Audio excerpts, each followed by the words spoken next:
তোমরা সবাই জানো আমি সব সময় রেসিপি দিয়ে ব্লগ করে থাকি। তো হ্যালো এভরিওয়ান, আসসালামু আলাইকুম, সবাইকে ওয়েলকাম জানাচ্ছি আমার নতুন একটি ব্লগে। তো আমি কিন্তু সব সময়ের মতোই রান্নাবান্নার ব্লগই দিতে পছন্দ করি। তো সবাইকে ওয়েলকাম আমার YouTube channel Hafsa daily blog থেকে। তো তোমরা যারা যারা চিংড়ি মাছের ভর্তা পছন্দ করো এভাবে কিন্তু অবশ্যই ট্রাই করবে। আমি ফার্স্ট টাইমে তেলটা ভালো মতো গরম হয়ে আসলে সেখানে পেঁয়াজ দিব, কাঁচামরিচের লঙ্কা দিব, আর শুকনো মরিচ দিব, সাথে লবণ দিতে কিন্তু ভুলো না। আর যদি সম্ভব হয় তাহলে তোমরা যদি খেতে চাও তাহলে সাথে হলুদের গুঁড়ো দিতে পারো। সাথে ভালো মতো ভেজে নেবে। ভাজতে ভাজতে আমি তোমাদের সাথে কিছু কথা শেয়ার করি। যখন মেয়ে মানুষরা ভর্তা দেখে না, তখন তাদেরকে পাটায় ভাত খেতে হবে। আমারও কিন্তু কোনো দিক দিয়ে কম নয়, মানে আমিও অনেক পছন্দ করি পাটায় ভাত খেতে।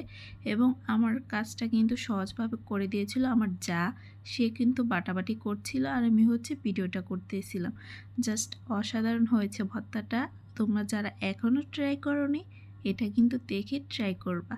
আর অবশ্যই জানাবা যে তোমরা ট্রাই করে এটার স্বাদ কেমন হয়েছে। তো আজকের ভিডিওটি এখানেই শেষ করছি। সবাইকে আল্লাহ। নতুন রেসিপি নিয়ে আবার হাজির হয়ে যাব।